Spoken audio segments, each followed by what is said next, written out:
The Andy Poland Show.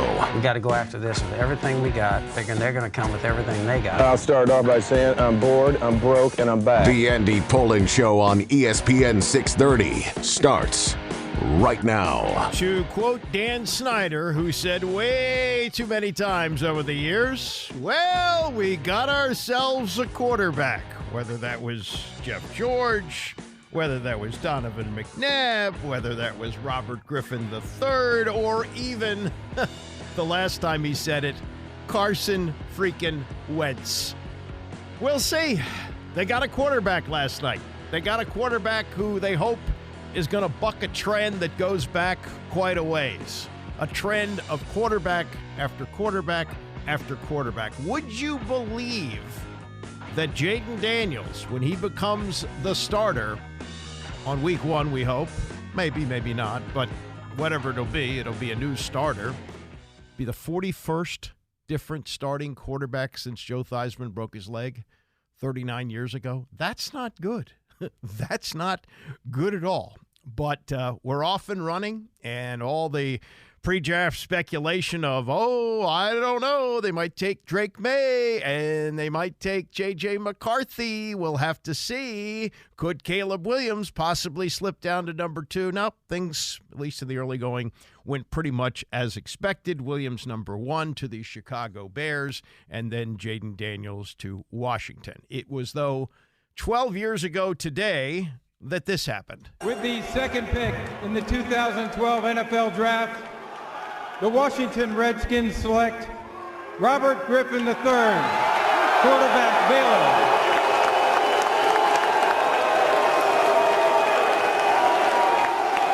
And what did Robert Griffin III say after being picked? The plan is to go in day one and show the veterans that I'm there to work, not for show. A lot of things you have to do in the league are businesslike, but I want to show them that I'm all for them. I'm looking forward to winning football games and joining the team.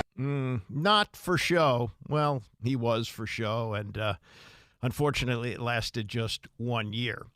Last night, this happened. With the second pick in the 2024 NFL Draft, the Washington Commanders select Jayden Daniels, quarterback, LSU. And his reaction, a little bit different than RG3. It's been a blessing, man. I couldn't be here without God, man. It's been a blessing. All the adversity I've been through, the perseverance, man, I'm just happy I'm blessed. How can this Commanders offensive staff, including guys like Cliff Kingsbury, bring out the best in you? Just believe in me. It's going to be a grind. We're going to work.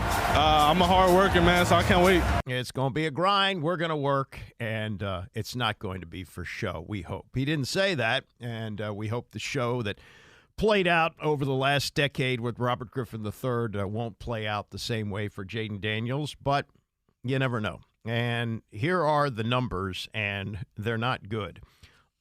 Let's just take it from the turn of the century. 27 different starting quarterbacks since Brad Johnson started the 2000 season. As I mentioned, 40 different starting quarterbacks since Joe Theismann broke his leg in 1985. Just over the last few years, though, Sam Howell has been a stability for them. He started 17 games for them, first time ever that a quarterback has started 17 games in the season, though there were only 17 games going back to 2021. Before that, we went through the role of Taylor Heineke for 9 games in 2022. Carson Wentz, who came in for $28 million, and they traded a couple of draft picks to get him. 7 starts, the last one putrid. He was cut. Sam Howell started 1 game that year. And then 2021, Taylor Heineke, 15 starts. Ryan Fitzpatrick, brought in to be the journeyman starter, lasted 16 plays. That was the end of him. And Garrett Gilbert played 1 game as the COVID quarterback. You want to go back to 2020? Alex Smith for 6, Dwayne Haskins for 6, Kyle Allen for 4. 2019, Case Keenum for 8, Dwayne Haskins for 7, Colt McCoy for 1. 2018, this was loads of fun. Alex Smith for 10 before, sadly, he broke his leg, a horrific injury, which amazingly he was able to come back from. Josh Johnson got 3 starts, even won a game. Colt McCoy, often injured. Colt McCoy got 2. Mark freaking Sanchez got 1 start. Before that, 3 full years of Kirk Cousins, 16 games in 17, 16 and 15 in 2014. They got 7 out of Robert Griffin III, 5 out of Kirk Cousins, 4 out of Colt McCoy. 2013, Robert Griffin III, 13 starts before being benched for Kirk Cousins, who got 3. 2012, Robert Griffin III for 15, Kirk Cousins 1. 2011, Rex Grossman for 13, John Beck for 3. 2010, Donovan McNabb for 13, Rex Grossman for 3. And that was preceded by 2 full starting seasons out of Jason Campbell. You get the picture here.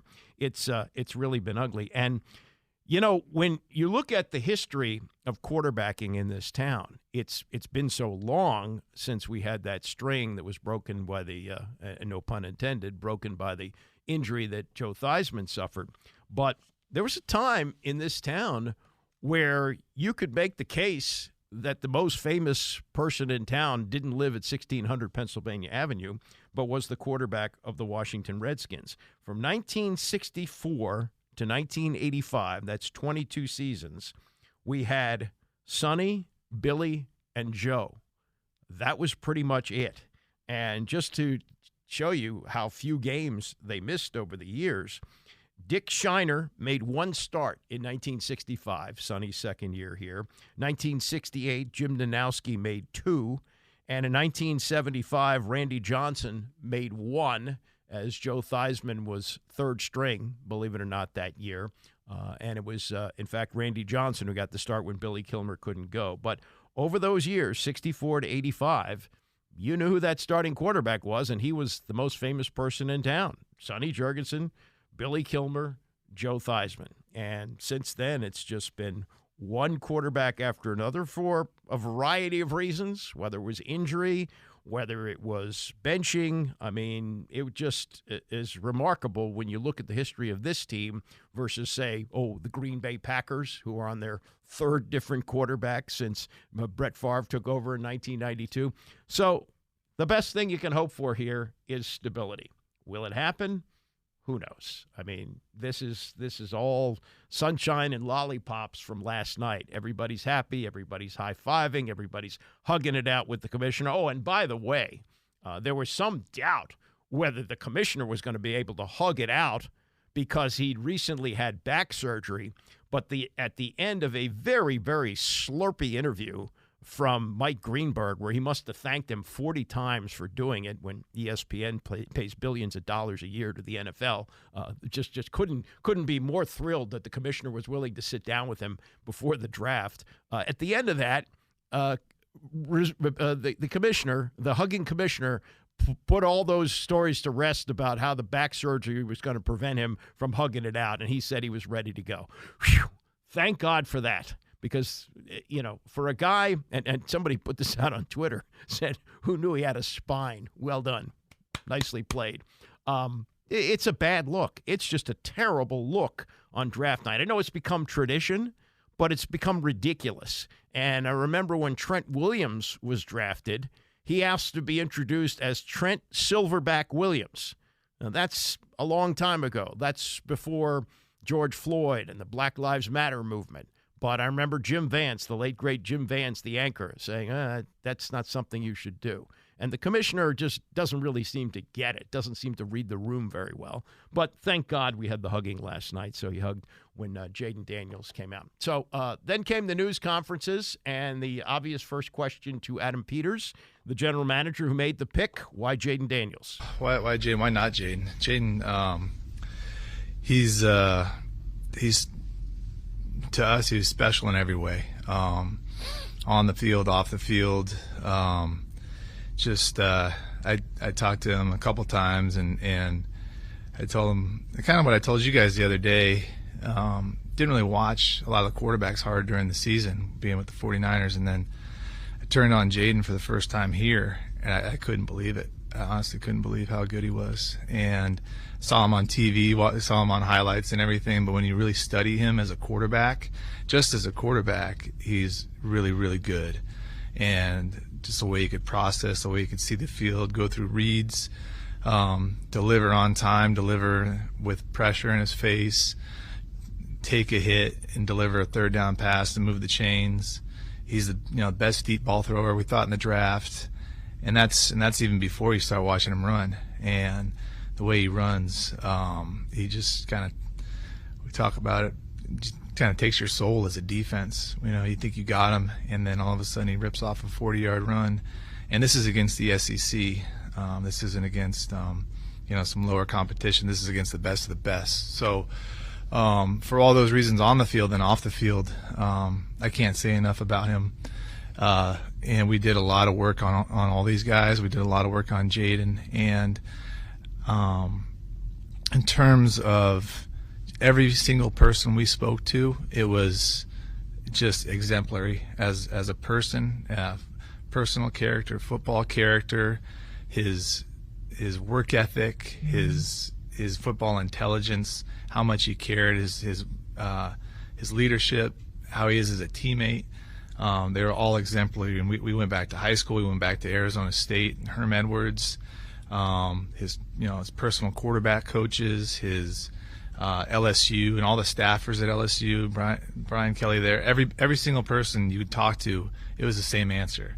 So we felt so good about how awesome of a person that he was, on top of watching all that tape. So it was really, it made us feel really, really good about making this pick. And if we could have run it up, we would have run that pick up. We waited a little while because I think they tell us to do that, but we couldn't be happier. Yeah, I mean they were stringing us along for a long time, and even last week when he had his news conference, I think it was last Thursday, he said that they had not yet decided on who their pick would be, and they would decide sometime during the week. Well, it sounds like they knew pretty soon that it was going to be Jayden Daniels. They liked him. I think there was some real fear that actually Chicago was going to take him. And Louis Riddick, who I think is an excellent analyst with ESPN, once worked in the front office for the Redskins, he said if it was his pick, it would be close, but he would take Jayden Daniels over Caleb Williams. But it worked out, I think, well for probably both teams, and I don't think it would have been a good thing for Caleb Williams to come here. I don't think the Commanders would have had much choice but to take him. Maybe they would have traded down. Maybe they would have gone for Drake May. Who knows? But reality is this is the guy they expected to be there. This is the guy they took in a quarterback draft. 6 of the top 12 quarterbacks. Williams 1 to Chicago, Daniels 2 to Washington. Drake May went number 3 to New England. Michael Penix Jr. Now, this was the surprise, really, of the entire first round. Michael Penix Jr. goes to the Atlanta Falcons at number 8. This is after they had given Kirk Cousins a contract which guaranteed $100 million, $185 million, and it was for 4 years. And the feeling was, okay, this is going to be the quarterback here as this team is poised to win. Well, now, instead of bringing in tackles, tight ends, wide receivers, even some defensive players to build around Kirk Cousins, they're bringing in a guy that, they hope doesn't play this year. And Cousins' agent reacted to this. His name is Mike McCartney. He said to ESPN that they didn't even find out about this until the team was on the clock to make the pick, and they picked somebody who's going to be his successor. The general manager of the team, Terry Fontenot, and Coach Raheem Morris said Cousins' reaction would remain private. They said he got a call, obviously, because of the sensitive time with the issues that he got going on. Morris said it's never the right time to talk to a quarterback about those things, and the reactions are always going to be private when it comes to those things, unless Kirk decides to tell you some of the things that whatever they may be. But he's a competitor, just like us all, and you can always expect those things to go like you think. Sounds like this didn't go over very well at all. And I'm sure it's not what he expected when he signed with the Falcons. He's been a starting quarterback most of his career, came in as a 4th-round pick, had to sit behind Robert Griffin III, got benched, went through the growing pains with Washington, started 3 years, every game for 3 years, goes to Minnesota, stayed healthy until this Achilles tear last year. And now, who knows? Who knows what the future is going to be? Are they a good enough team that they can compete for Super Bowls while having their first-round draft pick sit on the bench for maybe 3 years, like the model has been in Green Bay?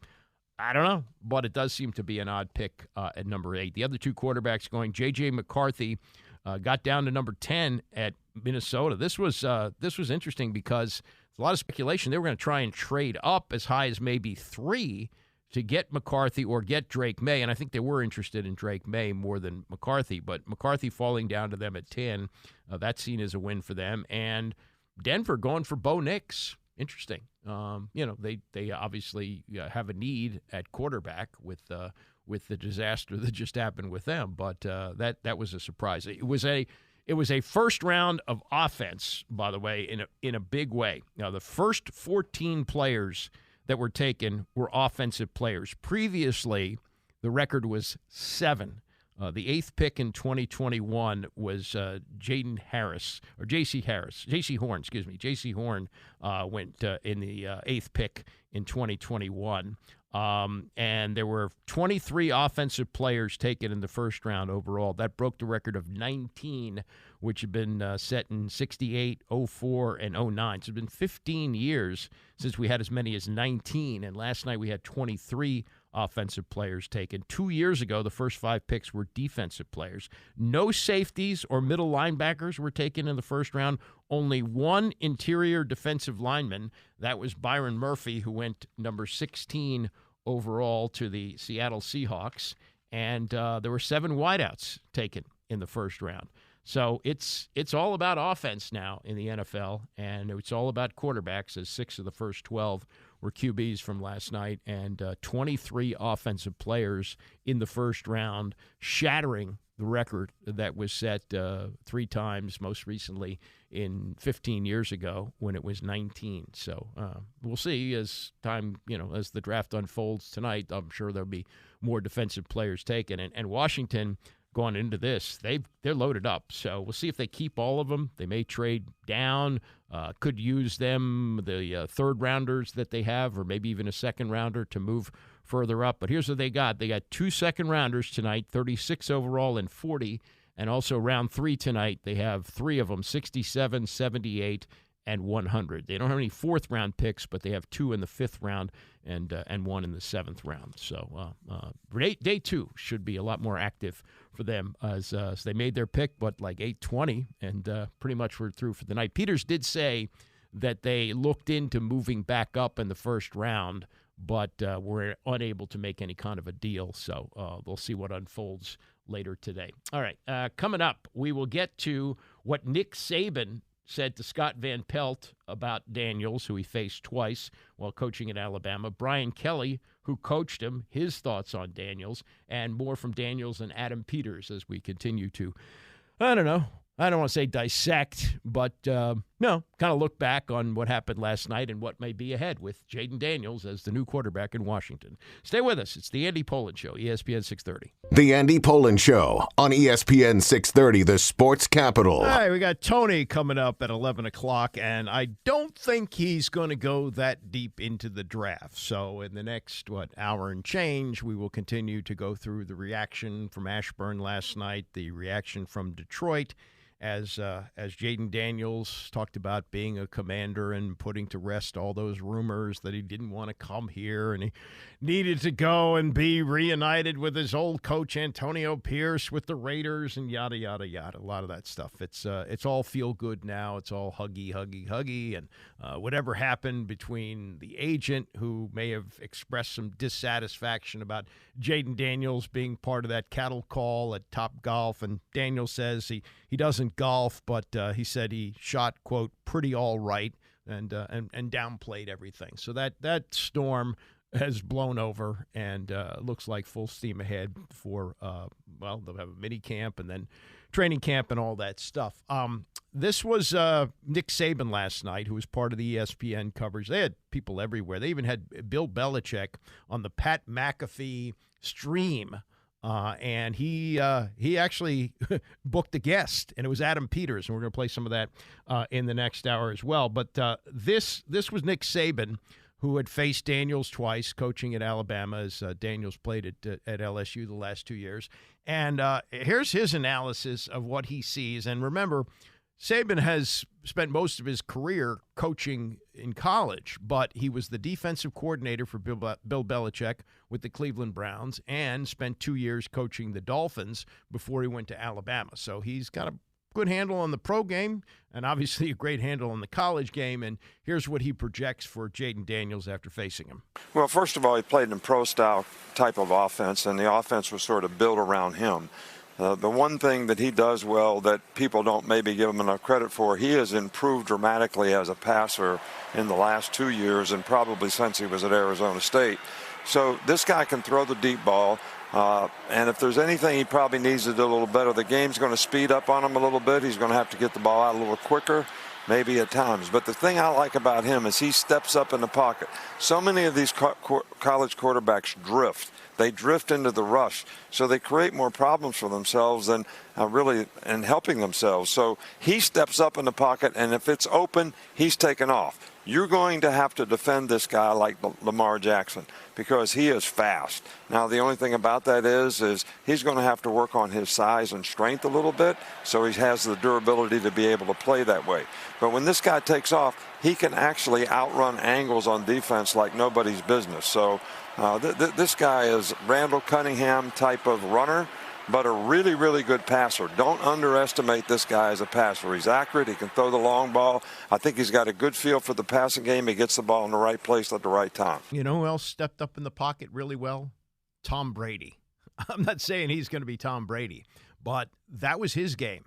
All that chaos that was happening around him, and he's a little taller than Daniels, but not that much, about 6'4", Daniels 6'2", and he could, under pressure, make the throws. And what Tom Brady couldn't do, what Daniels can do, is take off when he needs to. Now, look, he's going to have to protect himself, and that's going to be very, very important in this because not only is it a longer season in the pros now than it was in college, 17, it's going to go to 18. And they're bigger, stronger, faster. They're going to catch you from more often than they did in college. So there's all that. But that's Nick Saban, and he doesn't have any allegiance to Daniels. He didn't play at Alabama.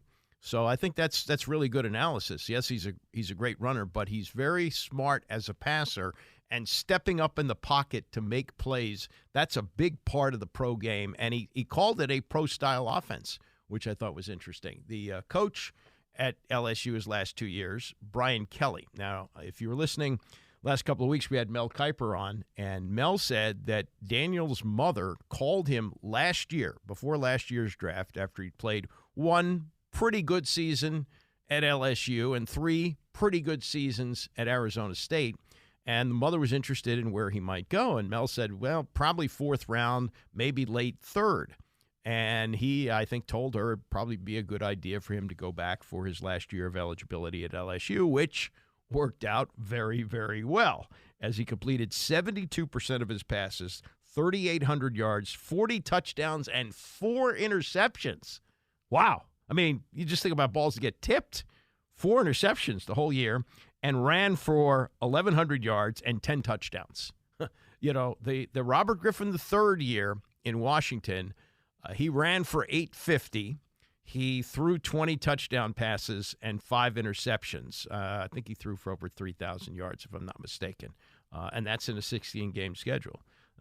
True, the competition's a lot different in the NFL than it is in college. But if he can stay healthy and if he can continue on that path, and supposedly he's a very, very hard worker, that's what you hear, and he's good on film study. And the thing that Saban's talking about there that you can't teach, that's instinctiveness. That's important as well. This Brian Kelly, who coached him the last 2 years and talked about yesterday before the draft with Rich Eisen about the breakout year he had last year and whether or not he could see that coming after his first year with him. I think one maybe would be him finally realizing the true potential that was there. What do you mean by that? I think there was a transition, coming to a new offense. So there was a lot of ability there that wasn't coming out. And I think we put him in a system that really fit who he was. I think the second thing was he became a decisive person with his maturity. And I think that had to happen over time.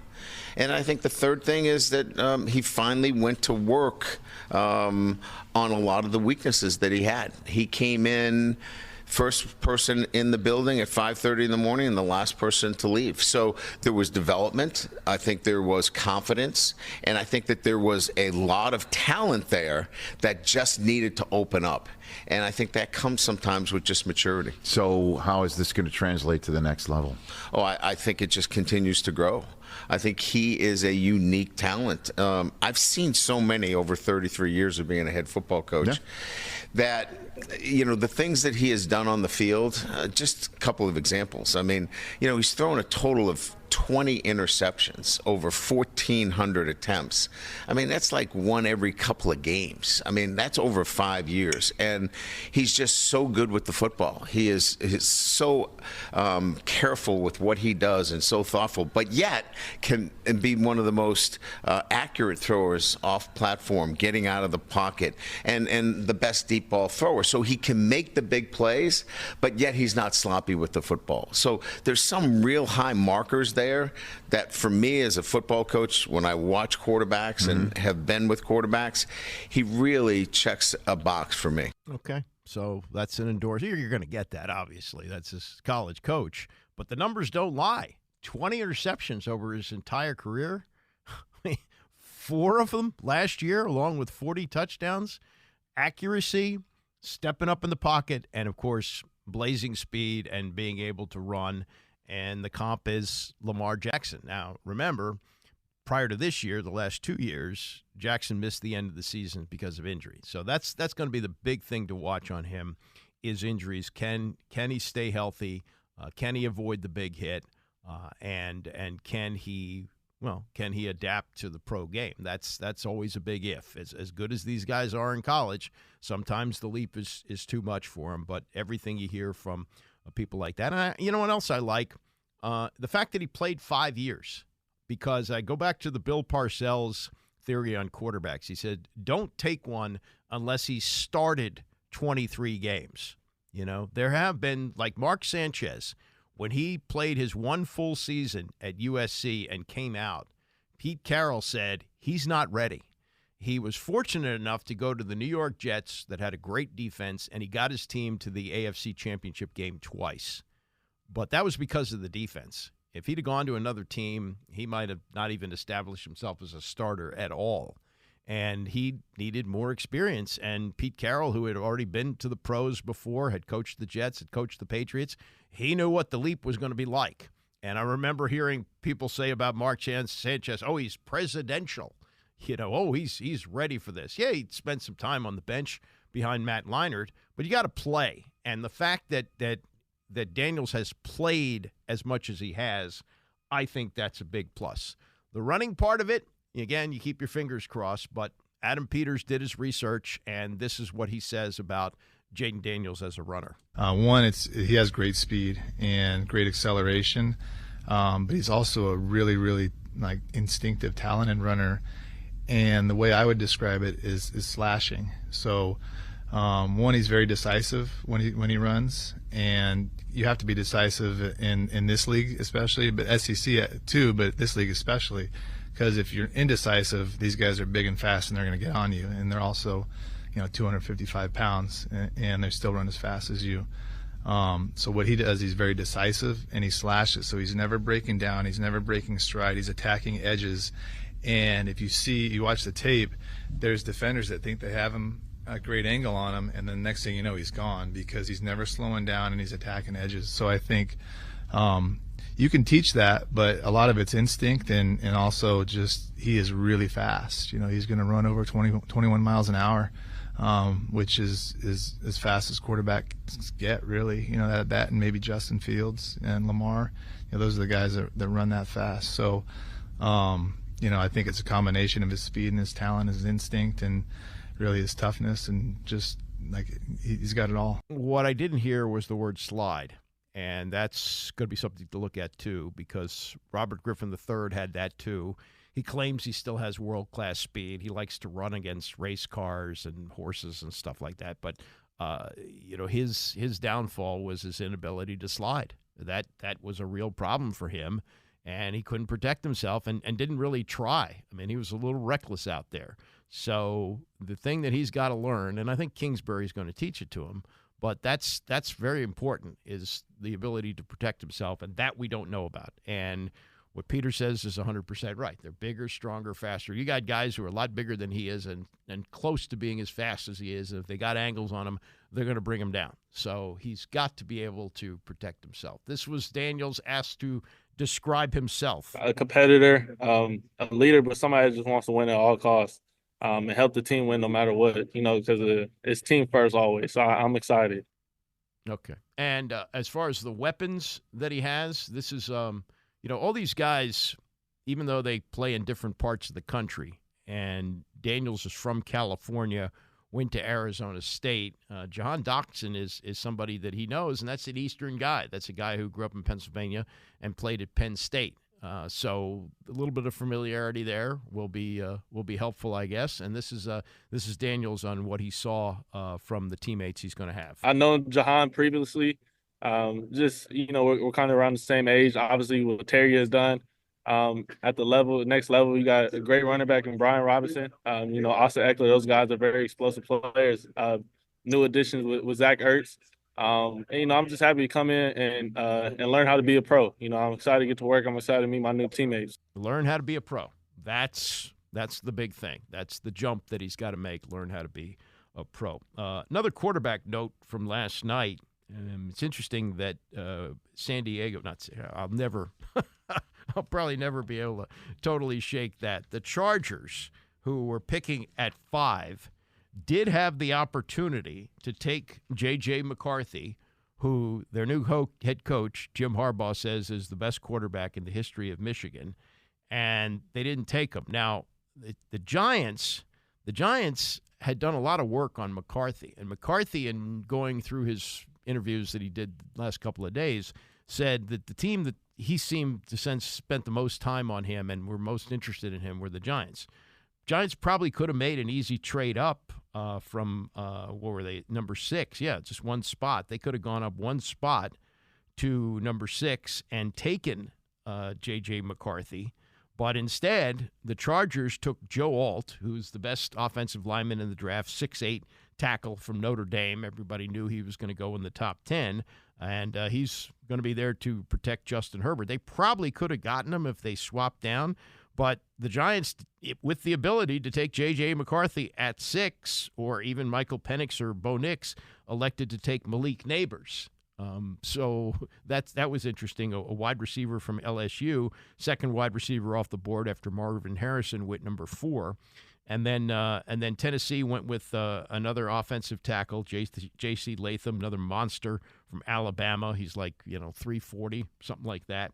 And then the surprise pick by Atlanta, taking Penix, and Rome Odunze, the wide receiver from Washington, is going to the Bears. So that's going to be another weapon for Caleb Williams there. But kind of a surprise in that, and that there was some speculation. Well, maybe, just maybe, if Jim Harbaugh loves J.J. McCarthy that much, that he takes him at 5 and they deal Justin Herbert.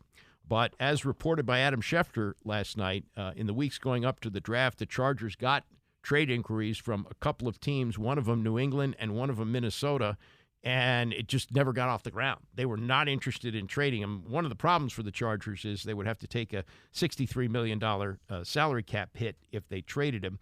He's got a 5-year, $262 million contract, including $133 million in guarantees.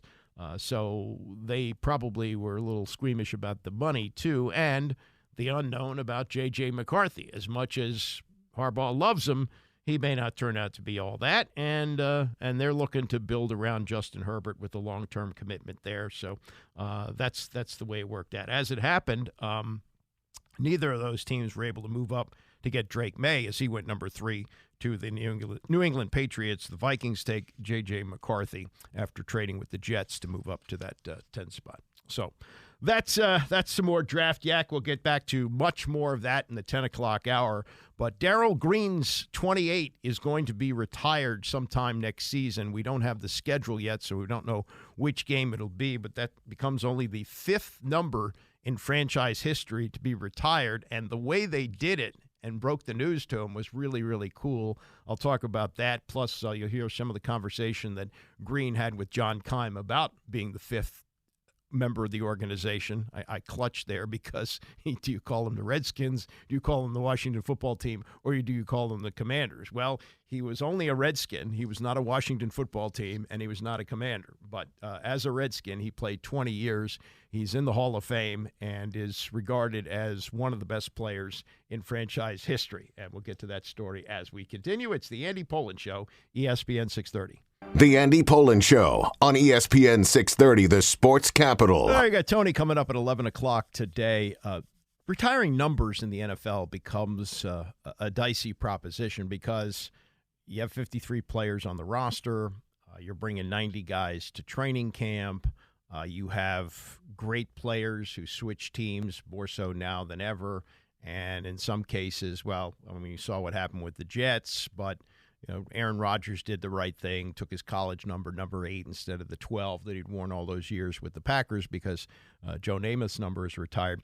For Washington, it's been interesting how they've done it. Jay Brunetti was the longtime equipment manager. He was there at least 20 years, maybe more than that, and he made sure that certain numbers didn't get out. Didn't necessarily have to be Hall of Famers. And during his run, there was only one officially retired number. That was number 33, which made sense. That was for Sammy Baugh, who at the end of the first half of the 20th century was named the greatest NFL player ever. Yeah, first half of the 20th century, it was Sammy Baugh. Played 16 years with the team, led them to 2 championships, and they retired number 33. But otherwise, numbers were available, but Jay Brunetti made sure that numbers didn't go out. And those numbers included Charlie Taylor's 42 and Larry Brown's 43. Then, of course, after the retirement of Art Monk and John Riggins, you didn't have 81 or 44 going out. But some numbers have kind of slipped through.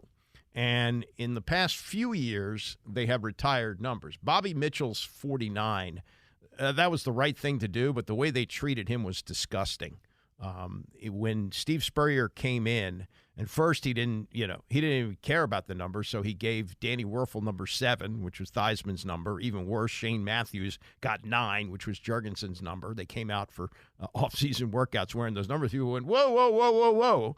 And Spurrier got it. Okay, fine. So, Werfel changed over. I think he was 17, if I'm not mistaken. And then you had Matthews with number 6. So that blew over. But it's kind of odd to me, anyway, that Chris Hamburger, who's in the Hall of Fame, his number 55 has been given out. Russ Grimm, who's in the Hall of Fame, his number 68 has been given out to a variety of players.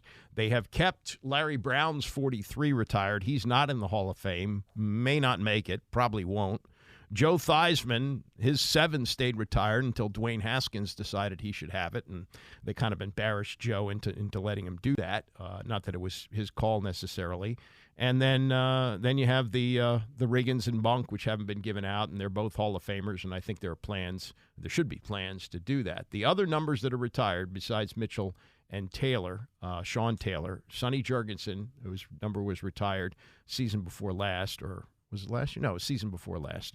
And those are the only numbers. There's 4 of them, 33, 49, 21, and 9. And Mitchell, by the way, when Spurrier was here, they gave out 49 to a backup tight end. And Bobby, when he left the organization, said that was the final slight. He was treated badly over the years, and he said, that's enough. I'm getting out. And he didn't want to say anything about Leonard Stevens wearing that number because he didn't want to embarrass the kid. That's the kind of person that Bobby Mitchell was. But during the Black Lives Matter movement, the George Floyd tragedy, they decided finally to retire number 49. So Darrell's 28, absolutely deserving of being the next number retired, but I would like to see Charlie Taylor's number officially retired. I'd like to see Chris Hamburger's 55, Russ Grimm's 68, and I have no doubt that Riggins and Monk will have their numbers retired. It's a question of whether they'll retire 43 officially for Larry Brown, although I don't think anybody's worn it since his last year in 76. And aside from Haskins, Joe Theismann's number 7.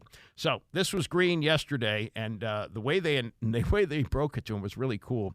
He was doing what he thought was a promotional video for the draft. And at the end of it, they said, well, we'd like you to read these last lines just one more time.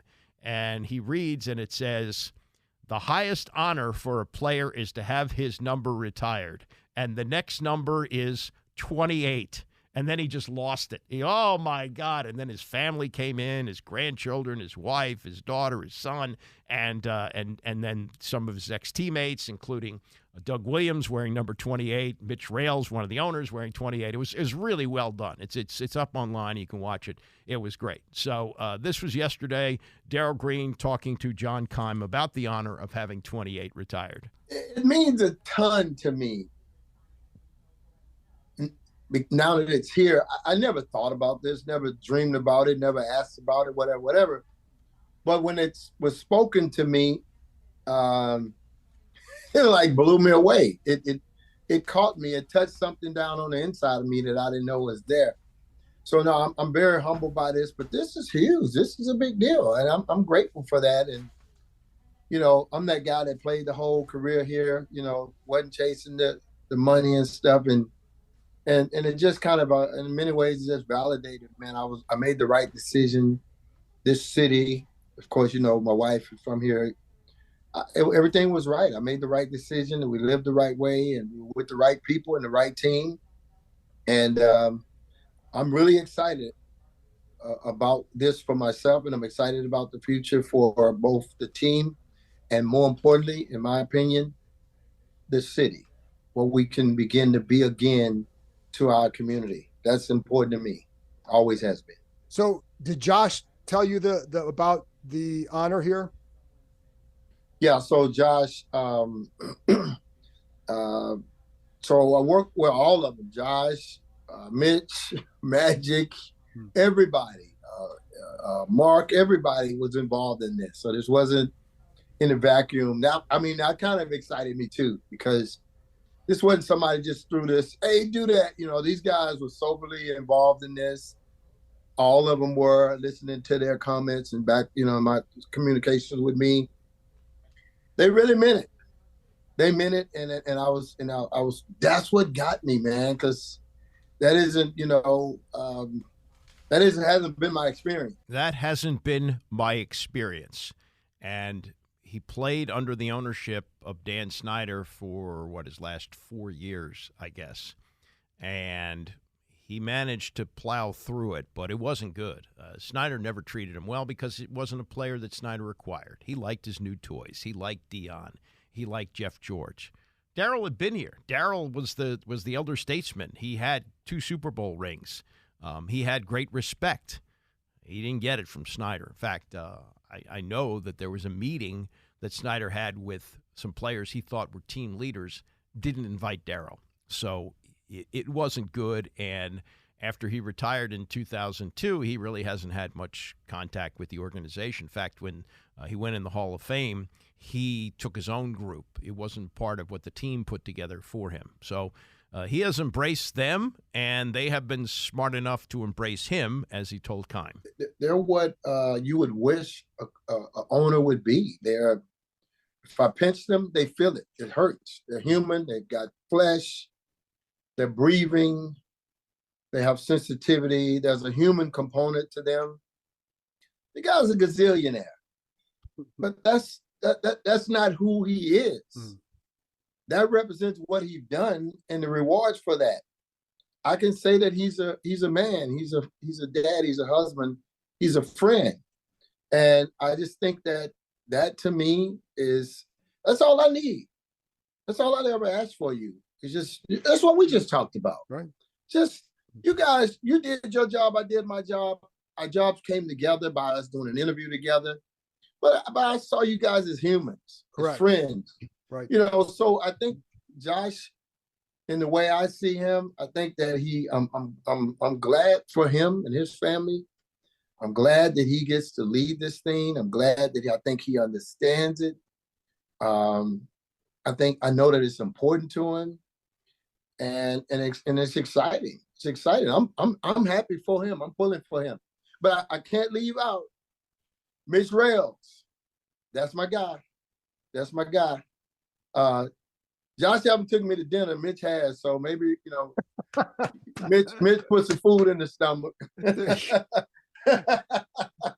But hey man, and of course, Magic Irvin Johnson. Yeah, hard to beat Irvin Magic Johnson. And goodness. I don't really know that well, David Blitzer, but I've been around him. But again, what about your boy Mark Imes? Yeah, Mark Imes. I mean, come on, man. These are our guys. It's kind of, we almost can talk the same way, right? Like we're talking. So, I mean, I'm not this big time guy. I'm just a guy down the street. But I appreciate these guys because they're big time, but they can come down and sit down with me and you and chop it up, as we say. So obviously there's been a big effort to reconnect with the stars of the past. You remember a couple of years ago when they changed the name. So what did they change? 2022 is February 2022 when they changed the name. John Riggins said, I will never have anything to do with this organization again because they're the Commanders. I was a Redskin. Well, the ownership group reached out to him. He's been involved in a lot of their activities. I'm sure he'll be involved in future ones. And Darryl Green bringing him back in the organization. There's an understanding there. I know Darryl a little bit. Zabin and I did his radio show the last 2 years that he played. Dan Snyder had put radio studios in his Redskins stores in malls. One of them was in Montgomery Mall. One of them was in where was it? Tyson's. Another one was I think a mall that no longer exists. But anyway, we would go do these shows on Tuesday with Darryl, and he would come out and as much money as he was making, he would get Zabin to buy him pretzels at Annie Ann's, which was fun. But we really enjoyed him, and he came across as a regular guy. He's very conscious of that, and he's got an incredible story of a guy who didn't make the varsity of his high school team until he was a senior, got one opportunity to play college football. That was at Texas A&I. It was a little overwhelming for him as a freshman. He got homesick. He took a bus home, drove I think a moving van what should have been his freshman year of college.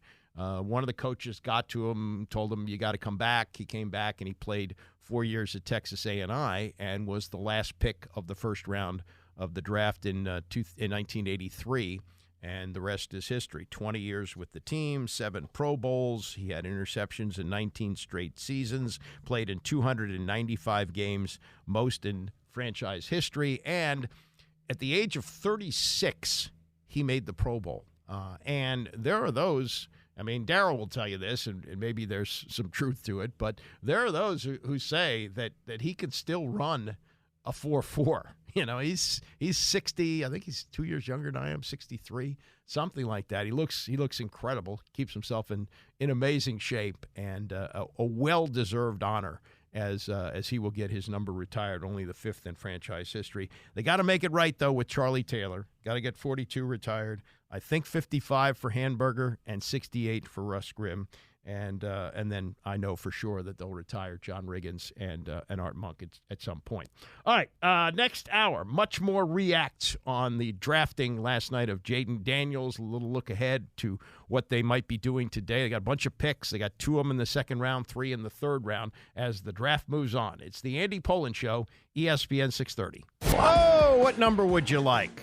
How many quarterbacks that Washington has had since they thought they had their quarterback 12 years ago today when they drafted Robert Griffin III?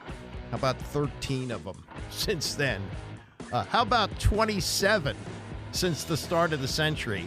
Or how about 40 since Joe Theismann broke his leg almost 40 years ago, 39 years ago? It's remarkable, the churn and burn on quarterbacks, and you keep your fingers crossed. And you hope that Jayden Daniels is going to be around for a long, long time. History says no, that's not going to happen. But also history might say sooner or later they got to get one right? Sooner or later, it's got to work out for you. I remember when RG3 had that year in 2012, and he was never better than he was Thanksgiving Day in Dallas against the Cowboys. And the yak in the locker room from Dallas was, oh, my God, we're going to have to deal with this guy for the next decade. Turned out they didn't. Turned out that, since things went south in the 2013 season. Now, he wasn't hurt in 2013, but he was god-awful. And the relationship between RG3 and Mike Shanahan went way south, and they benched him for the last 3 games. Shanahan got fired. Kirk Cousins started the last 3 games. And then they found a coach for Griffin. They found the coach that would do things the way the organization wanted him to, and that was Jay Gruden, who instantly hated RG3. He sounded almost gleeful when he got hurt in the second game, but he made it back, made 7 starts that year.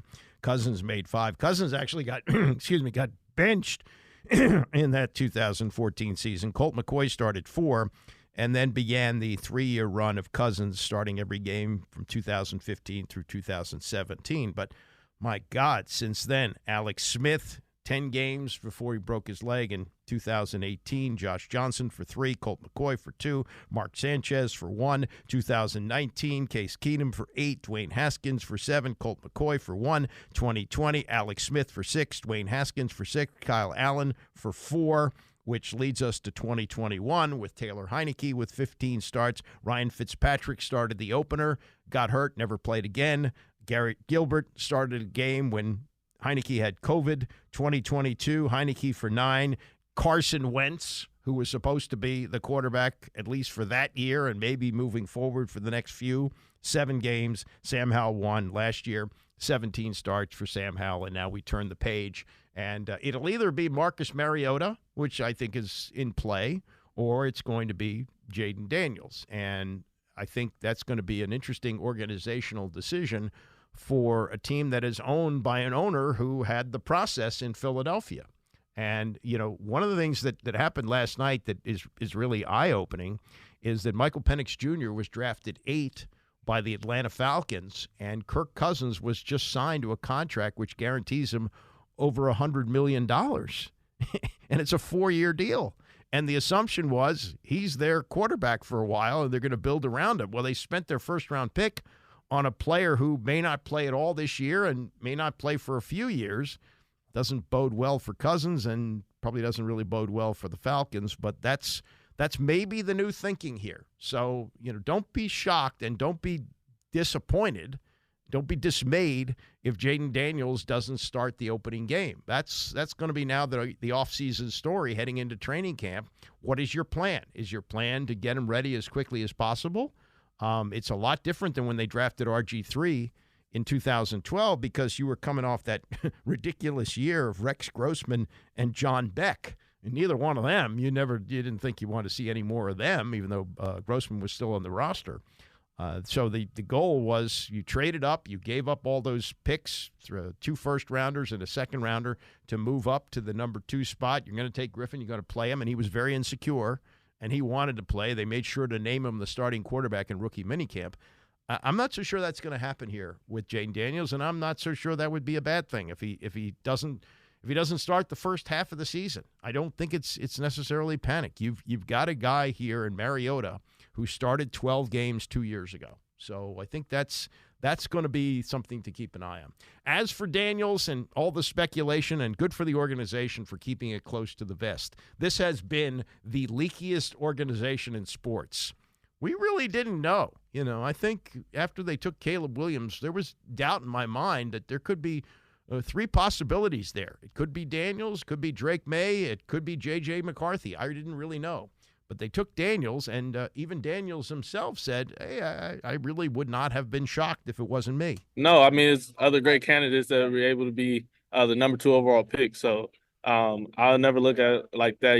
God put me in this position. Obviously, my story is written, and I'm just following the path of following his lead. So if it wasn't meant for me to be here, then, there's great other quarterbacks that could have been here too. But I'm excited to get to work now. Yeah, and look, I think that it was interesting that a comment followed what Caleb Williams said after he was picked, and he said, I've dreamed about this since I was 10 years old.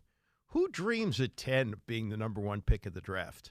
Maybe he did. I don't know. But I think there's a lot more humbleness to Daniels, which I kind of like about that. And he, again, said that the organization did a pretty good job of not letting him know what was going on. They did a pretty good job, not showing their hand too much. But the conversation I had, I was pretty confident.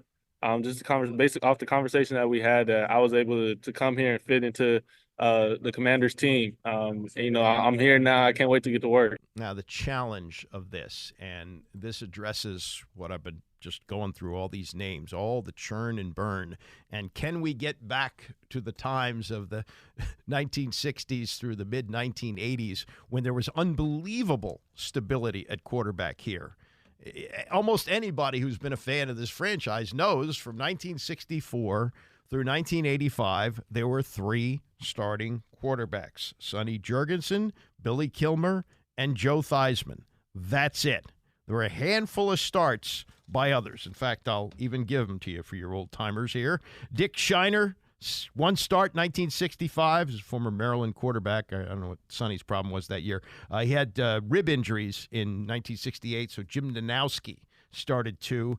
And then after Sonny retired after the 74 season, Joe Theismann still stayed at number 3. They brought in a journeyman named Randy Johnson, and when Kilmer got hurt, Johnson started 1 game. But other than those 5 starts that happened, 4 starts over that period of time between Theismann getting hurt in the middle of 85 and Sonny taking over as the starting quarterback in 64. That's it. Those 3 guys. And since then, 40 different starting quarterbacks for Washington. 40 different starting quarterbacks. So there's pressure to break this trend of, we had 3 years of stability with Kirk Cousins, but aside from that, it's just been churn and burn at the position. And Adam Peters thinks that he's got a guy who's ready for the challenge of breaking that mark. He's been through the fire. He's been through adversity, and he's come out as well as you can come out. And, it's a Heisman winner, which it's a remarkable accomplishment in itself. But the way he became that is through, battling through adversity, work ethic, just working harder than every person on the team, really. He tell the story, but he's the guy that got the passcodes changed for the doors, so he can come in early and he can stay late, and that's him. That's not any God-given ability. That's just him wanting to be great. So, he's faced adversity transferring schools. He didn't grow up, like he wasn't, wasn't given anything. You could tell he was raised with it really well. That's one thing that you can really tell by his work ethic, by the way he carries himself. And so, you could tell he was raised well.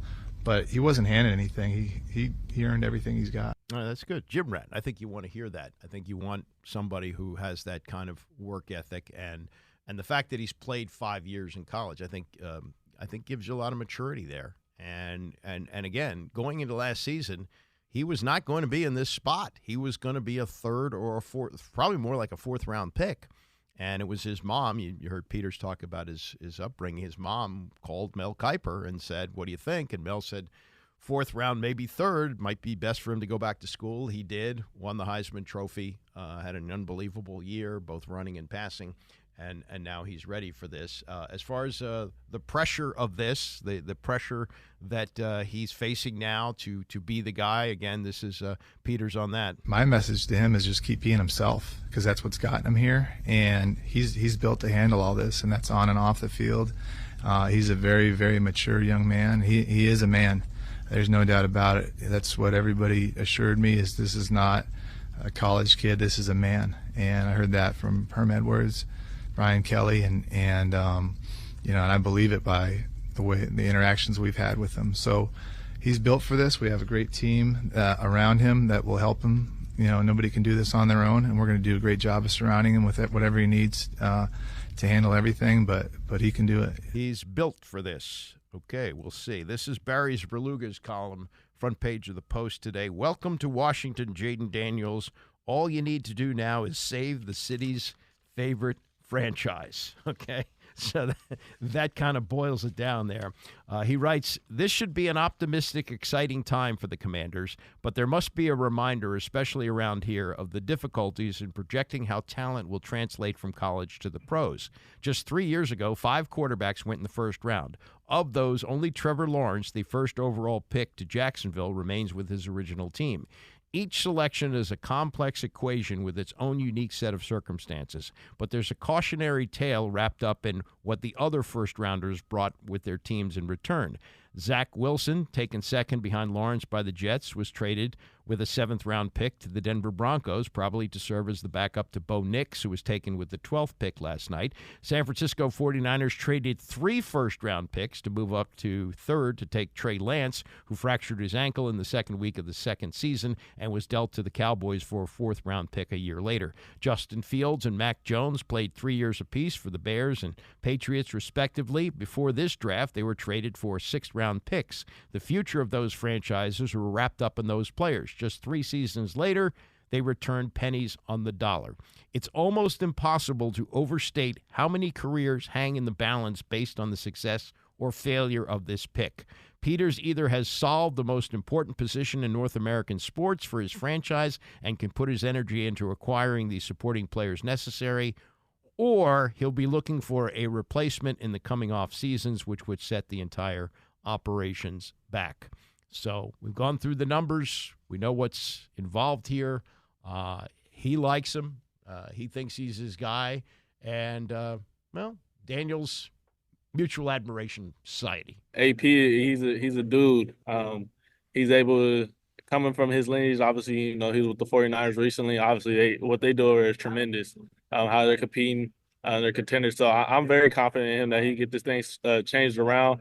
And just follow his lead. I think he's very confident. I'm very confident in him.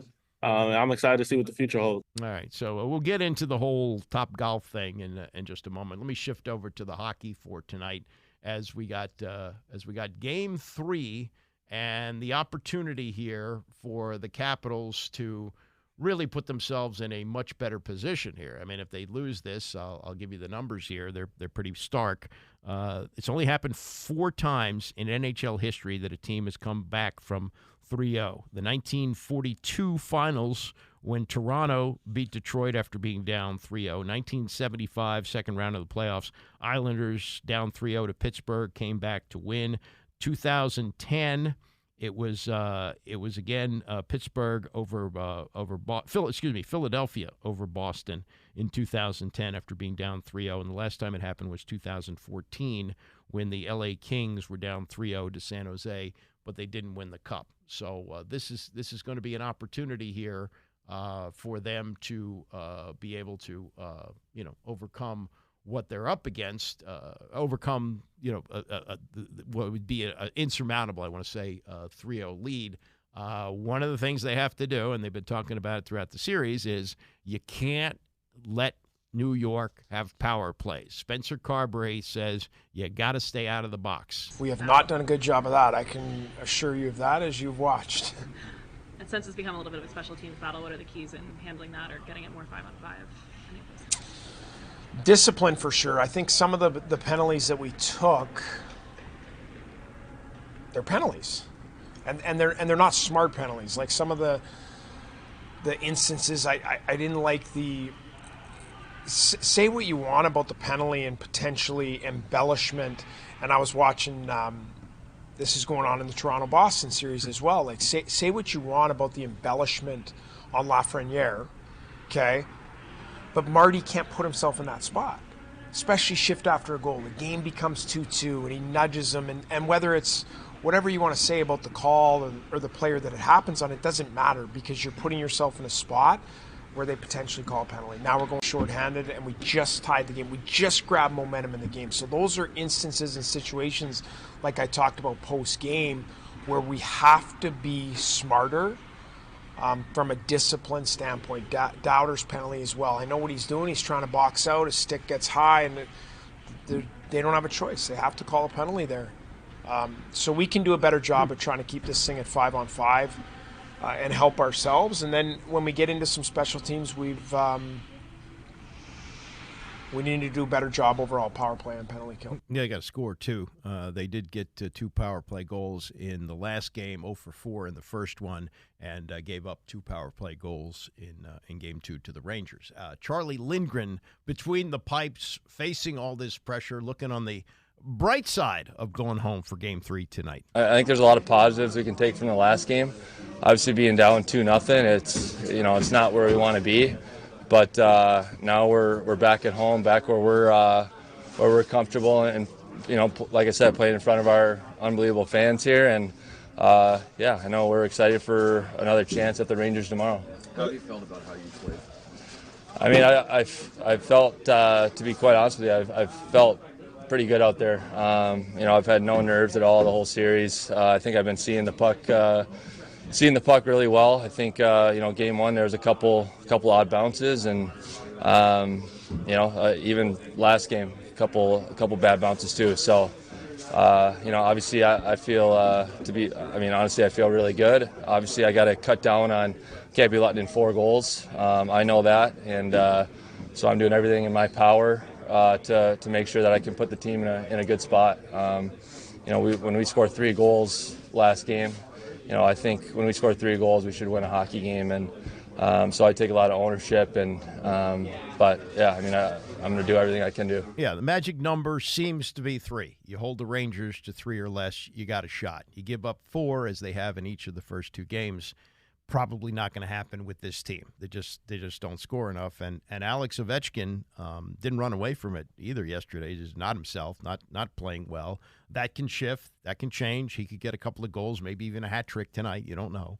But right now, it does look like a mismatch. And should they lose tonight, well, they're up against history. It's only happened 4 times in NHL history that a team has come back from 3-0. Coming up, more yak about the draft, including Bill Belichick as a guest booker. He's working on the McAfee show and booked one of his proteges, Adam Peters. Wait till you hear the exchange between the two of them on their little show last night. It's a streaming show that McAfee did with ESPN, and we'll get to that and more as we continue. It's the Andy Pollin Show, ESPN 630.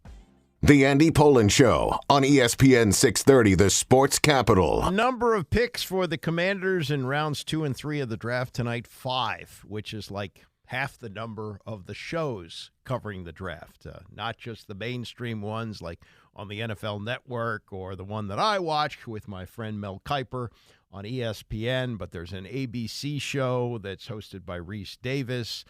There's a number of streaming shows, including one done by Pat McAfee, who has partnered up, believe it or not, with Bill Belichick. You talk about strange bedfellows. That would seem to be it, but Belichick, who treated the media like dog do on the bottom of his shoe all those years that he coached in New England and even before that in Cleveland, is now a media guy, very jovial, in on the fun, sitting on the set next to this band of merry men who say dirty words, and he seems to be okay with this. So last night after the Commanders made their pick, Belichick is sitting there with the whole crew, and McAfee always surrounds himself with like it seems like 10 guys, but he's sitting next to Belichick, and Belichick's got his Rolodex. So over the course of the evening, he called some of his buddies. He got Sean Payton on from the Saints. He got Vikings coach Kevin O'Connell. And not long after the Commanders took Jayden Daniels, he got Adam Peters on. They had worked together in New England. And so here's now talk show host Bill Belichick talking to one of his former proteges in Adam Peters about the draft, and the draft is still going on at this point, so there is the possibility that the Commanders could trade back in and maybe draft a lineman, and Peters said he actually explored that but wasn't able to pull anything off, so they're going in with their full complement of picks remaining tonight, which is 8 in the rest of the draft. And this was old talk show Bill talking to Adam Peters last night. Hey, congrats. He's the reason why I came on, man. I'm so happy to see you, Coach. Thanks for everything you've done for me. It's an honor being on here with you. Yeah, well, likewise. You had a lot to do with our success when I was with the Patriots. We had a lot of great wins, a lot of great teams that you helped build. Hey, so going forward, would you think about moving back up into the first round if the guy falls to you that you like, or you kind of sitting there until waiting to, reset the board and go next year? This guy's a journalist. Next week or tomorrow. Yeah, no, he's hard-hitting questions, Bill. I didn't know I was getting that from you. Yeah, Bill, you know how just like you guys did it. You move up, you move down, whatever you think's the best thing for your team. So we're prepared to do that. I was lucky to walk into a situation where we had 6 picks on the first 2 days. So we have the ability to do that. If it's for the right guy, we will. If not, we'll be really happy standing pat. There's a lot of good guys there at 36 and 40 and beyond too. So we're in a great spot, but we'll be ready to go. So I might, we've got to go back in the draft room and start making some calls maybe. Hey, Adam, right. we can't wait to see what you do. Yeah, we appreciate the hell out of you. Thanks. And good luck out there. Congrats on your quarterback of the future, pal. Yeah, thanks. We're fired up. We couldn't be happier, and thanks for having me on. It's nice to meet you, Pat and Bill. Great seeing you. Good luck with everything. I'm sure we'll talk soon. Yeah, that's another thing to think about here. This is the young guy in Peters. But Bill Belichick's not working for anybody this year.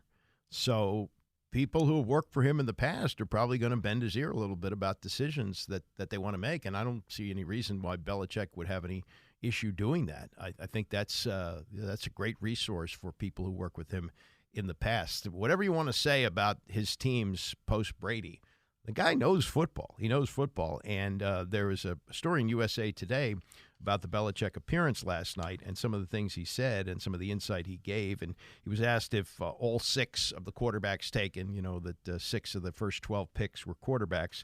He said, if you draft those guys early, you got to play them. If you put them in early, you don't want to take them out week 4 or 5. What you want to do is once you're in, you're in. Once you're out, you're out. There might be a couple of tough spots in there, but you stay with the guy. And that might be good advice for the Commanders here, that if they don't think that Jayden Daniels is ready week 1, don't force him in there. You got a veteran quarterback there in Mariota. You let him sit for a while until you're sure he's ready to play, and then you don't want to yank him out. That used to happen, and it used to be okay that you would bring guys along. Like, for example, when the 49ers drafted Joe Montana, the feeling was he was ready to play against some teams, but Bill Walsh wouldn't play him against certain teams. He played him against teams that he thought he could beat and build his confidence. And he had veteran quarterbacks to play, and that's the way it worked out. I don't know if it works that way anymore, and if you listen to Belichick, you don't want to be doing that. You don't want to be taking a guy in and out. You want to stay with him, and so don't put him in until he's ready to go. Also asked about how he would defend Jayden Daniels. He said he would have a spy on him to make sure that Daniels didn't beat him running on throws outside the numbers. You heard what he said with Adam Peters. He also told a story of arguing with Bill Parcells about the proper personnel to tackle Barry Sanders, and then Barry Sanders showed up, and he said nobody was harder to tackle than you. So he's got old time stories. He's got insight, and most people who know him away from football say he's a heck of a guy. He's certainly seen it all in football. He's been in coaching. Realize this, he started as an assistant coach, low-level assistant coach for the Baltimore Colts in 1975. 50 years. Whether he gets back in as a head coach, we'll have to see. But so far in his broadcasting career, he's off to sounds like a pretty decent start. As for this pick that the Commanders made, they kept it close to the vest. As of last week, Adam Peters was saying, we haven't fully decided yet. We're going to make that decision next week, meaning this week. That really wasn't the case.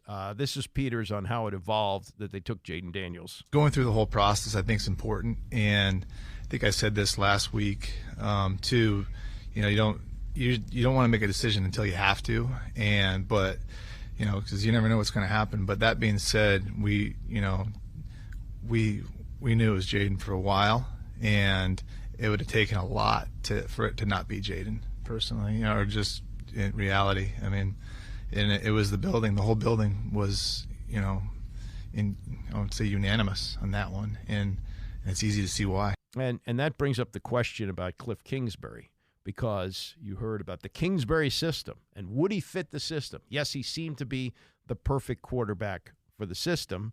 And maybe that had something to do with, as you just heard him say, that everybody was on board, including Kingsbury. But Peters also said this, that it wasn't that quarterback or bust, that they would have possibly been able to take any of the other, well, I guess the other two, let's say that the Caleb Williams slid down, or you had Drake May that they would have decided on. It sounds like, if you listen to here, that they were ready for any of the quarterbacks that came in that spot, and that they felt that Kingsbury would come up with a system for him. What's great about Cliff is he can really mold the offense around anyone. And that's what one of his, as Q says, superpowers, right? So he's going to build the offense around Jayden, and he's worked with a lot of athletic quarterbacks, so he knows how to do that. And there's some terminology carryover. I think just as you go anywhere, there's terminology carryover and concept carryover, and they've discussed a little bit of that. So they're already vibing, and it's going to be, it's going to be a really great marriage with him and really all of our offensive coaches, Brian and Tavita and Blau in that room. And so we're just ready to surround him and support him to be the best he can. Well, let's put this to bed. Top Golf, right? Everybody's sick of Top Golf. What happened there? Oh, my God. They brought in all these prospects, and Daniels felt snubbed. Well, in the last couple of days, he said it was fine, and he's okay with that, and so it's no big deal. This is Peters. Really, I think it's the first time he's commenting on this, because the last media availability he had was going into the draft a week ago yesterday, and all the Top Golf stuff, started exploding a week ago today. So this is Peters, what he had to say about not just the fact that they brought the 4 quarterbacks in with all these other prospects, but that it became a thing in the media. We believed in what we did. We believed that it was a really good process and an enjoyable process. And, sometimes there's not a whole lot going on, when you're waiting 2 weeks or whatever for the draft, and there's not a whole lot to talk about, and something kind of gets legs, and it is what it is, But, I try not to worry about that too much. We'll always do an after-action plan, say what could we have done better, what could we have done what could we have done better, really, or what did we do well also. And so we'll challenge ourselves. But I think in the end, it was almost overwhelmingly positive in terms of not only everybody's experience, but what we got out of it too. Yeah, and also the real reason that this happened, I think this is important to point out here. The real reason that they did it this way is because that's when the owner was available. That's really the reason they brought the quarterbacks in. And once you could say, oh boy, that's Josh Harris, 2 hands on. I don't think so.